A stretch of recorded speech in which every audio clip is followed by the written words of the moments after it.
Hi there, my name is Lonnie Ayers, President of SAP BW Consulting, and today I'd like to talk to you about my top 10 tips for getting the project preparation phase done correctly of your SAP implementation.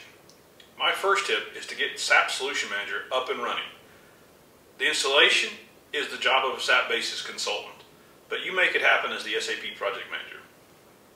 The second main tip is, of course, set the scope of your project in SAP Solution Manager.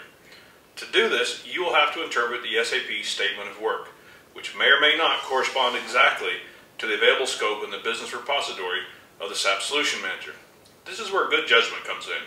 Don't be afraid to consult with other consultants. This can be adjusted later, but causes a lot of problems if you're deep into the project. My third tip is to establish all project documentation standards early. Use the ones that it comes with, but make sure you get the company branding issues settled early. These things multiply like rabbits in heat. If you have third-party auditors, make sure they sign off. Strangely enough, this can be a huge issue if not handled early and correctly. My fourth tip is start the project implementation interviews. Expect to interview at least 3 candidates for each position. So, if your team will consist of 50 people, a fairly large project to be sure, you'll be conducting 150 interviews or more if you don't get the candidates that you need. Keep notes on all your interviews. We have interview guides for all SAP modules that you can download from our website to use if needed. My fifth tip is to initiate the SAP Project Management Plan. The template that SAP Solution Manager comes with, or that you can download from the offline version of ASAP, serves the purpose here. The main point being that it's way beyond what you typically think of as the project management plan, i.e. the Microsoft Project Plan.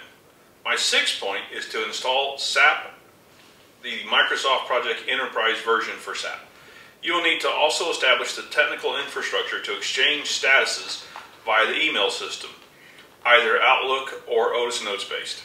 SAP Streamwork works nicely for exchanges as well, though differently purposed.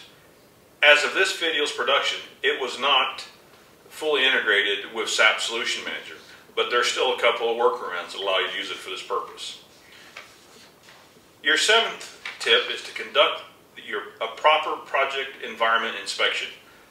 I consider this and the subsequent supply ordering process critical to getting the project off to a good start. I also advise you strongly to buy a large format printer, which will cost you around $3,000 US or so for printing for project plans.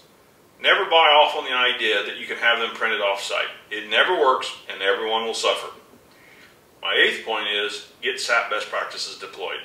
Aside from selecting the correct best practices, it is good to make a matrix here of what is covered by SAP best practices and what is not. SAP best practices also have a huge library of CATs, or computer-aided test system test scripts, you will want to leverage. My ninth point is to get your development and IDIS systems stood up. On day one of the project, you are money ahead to have the system up and running. This has also been a standard part of the ASAP implementation methodology since at least 1999 when I started in the world of SAP. You'd be surprised at how many projects don't take advantage of this. And finally, in addition to these 10 steps and all the other things that are already in the methodology, it's time to conduct the kickoff meeting.